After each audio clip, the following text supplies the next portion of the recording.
welcome to Beth's Book Fort, where we read books about forts, then we build forts out of those books, and then we read more books while sitting in the forts. Basically, we love books. Today we are going to be talking about The Fantastical Adventures of the Invisible Boy by Lloyd Alexander and Inkheart by Cornelia Funke. Love them both. So let's start with this one. The Fantastical Adventures of the Invisible Boy. This is the book I've always wanted, never knew that I needed. Basically, it's like The Secret Life of Walter Mitty, but for kids, which is so wonderful because I love that both the original short story and the movie. It's about this boy in the 1930s and who has this wild imagination. And like at the beginning, his favorite story is that he's this fantastic pirate sailing the seas, and it's fun to see the different names of people kind of creep into there, and you kind of see how his life is impacting him. And the adventures are super fun. But the main thing of this story, basically, he gets sick. And so his mom takes him out of school for a while, and then he starts tutoring with a friend of his grandma's. His grandma owns this boarding house, and he starts tutoring with this old lady, and at first he's dreading it because he thinks she's old and boring, and he hears somebody call her a Gorgon, but with an accent, so it sounds like Goggin, and so that becomes his name for her, the Goggin.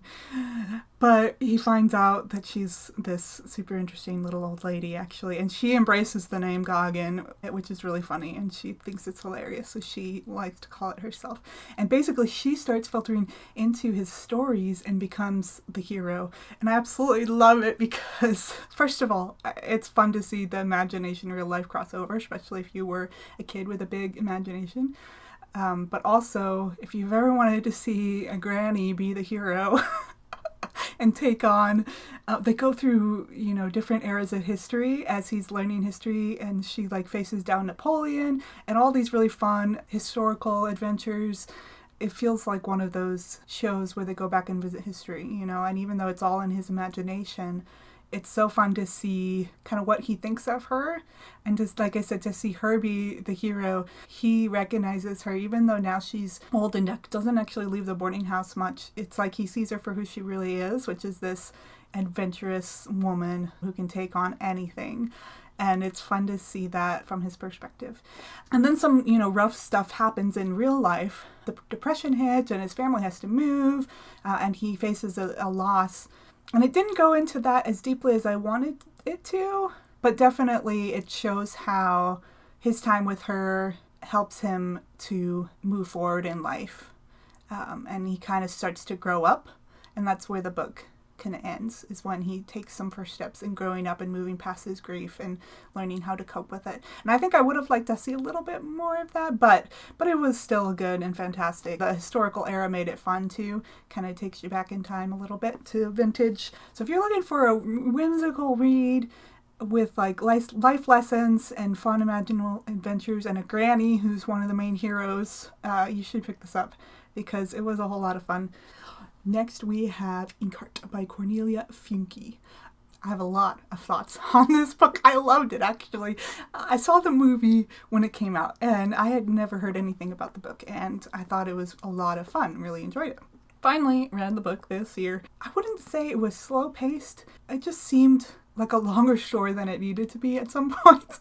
Maybe that's one of my few complaints about it, it is so thick. And maybe because the movie just moves so fast, it felt like some points it just felt like it was slow, but it wasn't ever really boring. So, basic premise, there is these people in the world called silver tongues who, when they read, their words have power and the stories can come to life and things can come out of the book. What I loved about this book, it's basically a celebration of the power of words and the power of story. The way they talk about books, they have books packed all over their house, stacked up around, they're not even on bookshelves because there's so many of them, and they keep them under their beds, and they always read before they go to bed at night. And, she talks about when she's scared, she reads a book, and when she's lonely, she reads a book, and how these stories, even though they've moved a lot, these stories feel like home to her because they're so familiar. I just love that whole aspect of it. We'll talk about characters. First of all, Capricorn didn't seem incredibly real to me. He was hard for me to picture, but he worked well as like the completely evil antagonist. On the other hand, Basta, I loved his characterization. He's a horrible person, but I loved his characterization because he's like Capricorn's number one man for most of the book. And he's just like creepy and twisted. You know, he likes pain, and he has his knife that he likes to use, and they talk about how he carved scars into Dustfinger's face. You just really, really don't like him, but then you start to learn things about him, and one is that he's super superstitious, like majorly superstitious, and he can't help it, which is one thing I love about it. Like, there's part of him that, you know, he wishes he wasn't, you know, because Dustfinger uses it against him, and will, you know, at one point they're being held down in a crypt. And so Dustfinger's talking about the ghosts of the dead people, and you can see that Basta, it makes him so angry because he knows exactly what Dustfinger's doing, and yet he can't help the fear that sets in because he really believes those things are real. And he has these interesting quirks about him too. Like, he really likes cleanliness, and he always wears like a white t-shirt, and he's scared of fire. He chews peppermint. There's just all these layers to him where he felt incredibly real. He seems to believe there is a higher power at work in the world. Not that he regrets what he's doing, because there's a part of him that enjoys it, but he recognizes that there are other powers at work in the world. And I think that's one of the reasons I really liked him as a character, because he's aware of it, and the others just seem completely ignorant of it. But he's kind of aware that things are going to come back and bite them in the end, which makes him really, really interesting. Okay, other character I loved was Dustfinger. He's fantastic. I loved him in the movie, but I think he's even better in the book. He has this obsession to get back where he came from, and it's been, I think, 8 years, you know, but he just can't adjust to the modern world, which is understandable. In the movie, they made it where he had like a wife left behind. And so you get to the end and you go, oh, that's why he was so obsessed to go back, because family. In the book, I think it makes it pretty clear he doesn't really have family or anyone back there he loves. It's just this need to go back, this knowledge that he belongs there and he understands the rules of it. And it's clear that it's a dangerous world in the book. There's lots of dangers and things, but he'd rather be there with those dangers he knows and understands than here in the modern world. And I love it about him because it makes so much, it kind of doesn't make sense, but it makes so much sense at the same time. Like, he just refuses to adapt and refuses to become part of the modern world, and everything in him wants to go back, and he keeps trying to find a way. He works with Basta when it's convenient for him, and Capricorn if he thinks they can get him what he wants. So he betrays Maggie and Mo a couple times.